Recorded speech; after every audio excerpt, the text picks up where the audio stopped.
FDA 자문위원회가 65세 이상 고령층과 고위험 직종 종사자들에 대한 추가 접종을 권고했습니다. 이런 가운데 점진적으로 모든 성인들의 부스터샷이 확대될 가능성도 제기됐습니다. 가을 학기 개학 이후 뉴욕시 공립학교에서 집단 감염 사례가 나오며 학교가 문을 닫았습니다. 함께 여행을 떠났다 실종된 여성은 숨진 채 발견됐고 돌아온 남자친구는 잠적했는데 사건이 미궁으로 빠져들고 있습니다. 여러분 안녕하십니까? KBS 아메리칸 뉴스입니다. 연방식품의약국 FDA 자문위원회가 16세 이상 모든 사람들에게 백신 부스터샷을 접종하는 방안을 부결했지만 65세 이상 노년층과 고위험 직업군의 접종은 권고했습니다. 아직 최종 승인이 나오지는 않았지만 사실상 부스터샷 접종이 임박해오면서 각 지역 보건소들도 3차 접종 준비에 들어갔습니다. 한인타운 내 준비 현황을 이우수 기자가 취재했습니다. 연방식품의약국 FDA 자문단의 권고로 65세 이상의 노년층과 의료진 등 고위험 직업군의 3차 백신 접종이 가시화됐습니다. FDA는 전통적으로 자문단의 권고를 수용해왔기 때문에 조만간 최종 가이드라인이 내려질 것으로 보입니다. 3차 부스트샷은 화이자 백신 접종자들이 대상입니다. 화이자 백신은 모더나와 존슨앤존슨 백신에 비해 보관이 까다롭습니다. 3차 접종이 예상되는 파이자 백신은 보시는 것처럼 70도에서 75도 사이 초저온에서 보관되고 있습니다. 백신 원액은 작은 병 형태로 냉각돼 배송되는데 접종 직전 해동 과정을 거쳐 주사기에 주입됩니다. We mix here ourselves the solutions with that and just administer to the patient always at the refrigerated.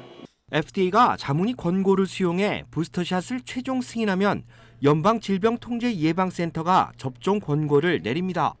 이 절차는 앞으로 1, 2주내 마무리될 것으로 보입니다. 3차 부스트를 대해서 전화도 많이 오고 지금 찾아온 분도 많이 계세요.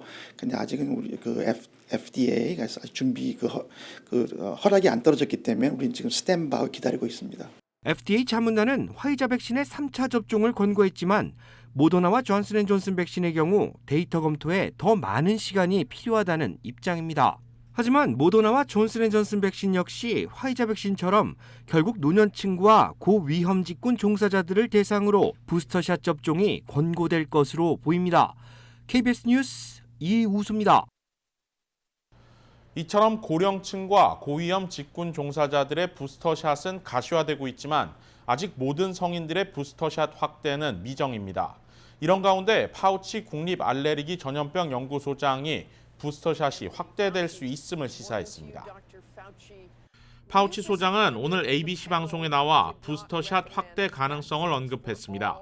앞으로 백신 접종 계획은 얼마든지 변동이 가능하며 FDA 자문위가 요구한 추가 데이터와 관련해서도 많은 데이터가 검토될수록 접종 자격 확대 가능성이 더 커질 것이라고 언급했습니다. 바이든 대통령이 국민들에게 부스터샷을 제공할 계획이라고 밝힌 데 이어 백악관 방역 최고 자문까지 나서 부스터샷의 필요성을 다시 한번 강조한 것입니다. 앞서 지난 금요일 FDA 자문위는 모든 국민들을 대상으로 한 부스터샷 접종은 권고를 부결하고 65세 이상과 고위험군 종사자들에게만 부스터샷 접종 권고를 결정했습니다. 한편 부분적인 권고가 나온 이후 화이자 외에 모더나와 존슨앤존슨 백신의 부스터샷 승인 여부도 관심을 모으고 있습니다. 이들 백신 역시 향후 수주간 추가적인 데이터를 검토한 뒤 부스터샷 접종 권고 여부가 결정될 전망인데 이후 승인 여부는 전적으로 FDA와 CDC에 달려 있습니다. 한편 파우치 소장은 12세 미만의 어린이들을 대상으로 한 백신 접종 여부도 올 가을쯤에는 승인이 이뤄질 것이라고 밝혔습니다. 데이터가 축적될수록 백신 접종 흐름에도 많은 변화가 오게 될 것으로 보입니다. 뉴욕시에서 가을 학기 개학 첫 주에 집단 감염으로 인한 학교 폐쇄 사례가 발생했습니다. 제휴사 뉴욕 KBTV의 보도입니다. 게일 브루어 맨하탄 보로장은 이스트 할렘의 PS79 특수학교에서 19명의 코로나19 감염자가 발생하는 집단 감염이 발생해 오는 28일까지 학교를 폐쇄하기로 결정했다고 밝혔습니다. 마크 트레이거 시의회 교육위원장은 양성 확진을 받은 19명 외에 45명의 인원이 밀접 접촉으로 인한 자가 격리 중이라고 전했습니다. 지난 13일 가을학기가 시작된 지 일주일 만에 집단 감염으로 인해 학교 폐쇄 결정이 내려진 것이라 학부모들이 우려하고 있습니다. PS79 특수학교는 7학년에서 12학년까지 250여 명의 신체, 지능 장애 학생이 다니고 있습니다. 브루어 보로장은 집단 감염 사태가 우리가 우려했던 일이며 학부모들이 온라인 수업 선택권을 원했던 이유라며 전면 대면 수업을 완강하게 밀어붙였던 빌 드블라지오 뉴욕시장과 메이샤 포터 시 교육감을 비판했습니다. 교육국에 따르면 현재 시 전역 373개 교실이 감염자 발생으로 인해 완전 폐쇄됐고 303개 교실이 일부 폐쇄된 상태입니다. 13일에서 17일 지난 한 주 확진자는 총 812명으로 이 중 487명이 학생, 325명이 교직원이었습니다. 어제 뉴욕시 하루 코로나19 확진자는 1,538명, 신규 입원 환자는 126명으로 나타났으며 뉴욕주 전역의 하루 확진자는 5,275명, 7일 평균 감염률은 2.99%대를 기록했습니다. 한편 뉴욕타임즈는 연방질병통제예방센터를 인용해 전국에서 퍼지고 있는 코로나19의 99.7%가 인도발 델타 변이로 나타났다고 보도했습니다. KBTV 뉴스 전상입니다. LA 카운티에서 웨스트 나일 바이러스 첫 사망자가 발생해 보건당국에 비상이 걸렸습니다. LA 카운티 보건국은 금요일이었던 지난 17일 LA 동부 지역에 거주하는 한 주민이 웨스트 나일 바이러스와 관련한 중증 질환으로 병원에 입원했다 숨졌다고 발표했습니다. 이는 LA 카운티 지역 내에서 발생한 첫 번째 웨스트 나일 바이러스 사망자인데 현재까지 자세한 신원 정보는 공개되지 않았습니다. 올해 들어 LA 카운티에서는 모두 10건의 웨스트 나일 감염 사례가 보고됐으며 지난해에는 7명이 웨스트 나일 감염으로 인해 숨졌습니다. 웨스트 나일 바이러스는 지난 1937년 우간다 웨스트 나일 지역에서 최초로 발견된 질병으로 모기가 감염된 조류의 혈액을 빨아먹고 인간에게 전파하는 질환입니다. 건강한 사람의 경우 단순히 감기 증상만 겪게 되지만 어린이와 노약자는 최대 14일의 잠복기를 거쳐 심한 두통과 고열을 동반할 수 있습니다. 특히 당뇨병과 고혈압을 앓고 있는 노인들에게는 치명적이며 사망에 이를 수도 있습니다. LA 카운티 질병통제국은 주거지를 중심으로 웅덩이나 연못 등 고인물이 있는 곳을 제거할 것과 반려동물이 사용하는 그릇 등의 물을 정기적으로 교체해 줄 것, 수영장이 있을 경우 주기적으로 관리할 것, 야외에서 모기를 발견했을 경우 벌레 퇴치제를 사용할 것을 권고했습니다. 남녀가 함께 여행을 떠났는데 남자친구는 돌아왔고 여성은 실종됐다. 그리고 신고 열흘 만에 여성으로 보이는 시신이 발견됐고 남자친구는 이후 잠적했다. 어떻게 보십니까? 현재 미국에서 떠들썩한 사건 소식 박시문 기자가 전해드립니다. 지난 7월 남자친구 브라이언 론드리와 미국 여행을 떠난 22살의 여성 가비 패티토. 유튜브 채널을 개설하며 여행 유튜버의 꿈을 꾸던 커플이었지만 한 달가량이 지난 9월 1일 남자친구 론드리는 플로리다의 집에 홀로 돌아왔습니다. 패티토의 가족들은 론드리에게 패티토의 행방을 물었으나 답을 들을 수 없었고 경찰 수사에서도 묵비권을 행사해 패티토의 소재를 확인할 수가 없었습니다. 실종자의 수색이 한창인 지난 19일 FBI는 와이오밍주 소재의 한 국립공원에서 패티토의 신원과 일치하는 시신을 발견했습니다. 과연 시신이 발견되기 전까지 이들 커플에게는 무슨 일이 있었던 것일까? 경찰은 이들의 여행 경로를 추적 중 한 가지 단서를 찾았습니다. 지난 12일 유타주 모하부 경찰은 가정폭력 신고를 받고 출동했는데 이들 커플이 다투고 있었습니다. 경찰 당국은 당일 경찰의 바디캠 영상을 공개하며 당시 상황을 알렸습니다. What's your guys' names? Gabby. Gabby, Brian. Okay. What's going on? How come you're crying? I'm sorry, we've just been fighting this morning.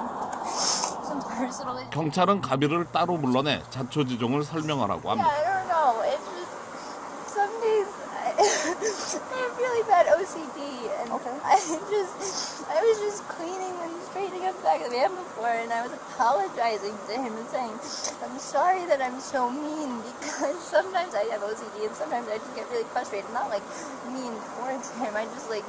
경찰은 조사를 진행한 결과 커플은 감정적인 문제가 있었고 자주 다툰 것으로 나타났습니다. 이후 경찰은 두 사람이 따로 밤을 보낼 것을 권유했고 론드리는 인근 숙소에, 페티토는 이들이 숙박하던 밴에 머무르게 했습니다. 그리고 다음 날 페티토는 사라졌습니다. 한편 페티토의 시신을 찾은 다음 날인 오늘 오전 12명의 FBI는 론드리의 집을 찾아 수색에 나섰으나 별다른 증거는 찾지 못했으며 론드리 역시 연락이 닿지 않는 상황입니다. 경찰은 계속해서 론드리의 변호인과 소통하고 있으며 당시 이들이 타고 다니던 밴을 압수해 수사를 진행하고 있습니다. 아직까지 페티토의 사망 원인에 대해서 밝혀지지 않고 있는 가운데 경찰과 가족들은 부검 결과만을 기다리고 있습니다. KBS 뉴스 박시몬입니다. LA 한인상공회의소는 추석 한가위를 맞아 오늘 한인들을 위한 무료 생활용품 전달 행사를 개최했습니다. 오늘 오전 남가주 새누리교회에서 열린 행사에서는 선착순 1,000명을 대상으로 N95 마스크 8팩과 한국산 세니타이저 4개, 농심 컵라면과 즉석 떡국 등이 전달됐습니다. 행사에는 또 강일한 회장을 비롯해 상공회의소 소속 이사 30명이 자원봉사에 나섰습니다.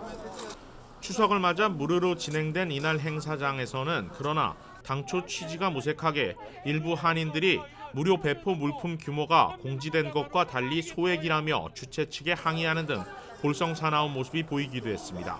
항의에 대해 상공회의소 측은 애초에 준비한 1인당 무료 물품 규모가 $50 상당이었는데 행사 내역이 공지되는 과정에서 $150로 부풀려졌다며 유감을 표명했습니다. LA 한인타운 시니어센터가 추석을 맞아 내일 추석잔치 도시락 500개 나누기 행사를 개최합니다. LA 한인타운 시니어센터가 주최하고 클레버케어와 서울 메디컬 그룹이 후원하는 도시락 나눔 행사는 내일 오전 10시 30분부터 시니어센터 1층 입구에서 진행됩니다. 65세 이상 선착순 300명에 한해 진행되는 이번 행사에서는 300개의 잔치 도시락이 무료로 제공됩니다. LA 한인타운 시니어센터는 이날 추가로 잔치 도시락 200개를 오전 11시까지 3901 벌몬 애비뉴에 위치한 노인 아파트에도 전달할 예정입니다. 시니어센터는 코로나 팬데믹 기간 동안 모두 32차례에 걸쳐 노인과 저소득 주민, 노약자 13,000여 명에게 도시락과 방역물품, 쌀과 담요 등 각종 생활용품들을 전달하고 있습니다. 얼바인시가 내일 오후 6시부터 그레이트팍 볼룸 잔디밭에서 가을 추석 축제를 개최합니다.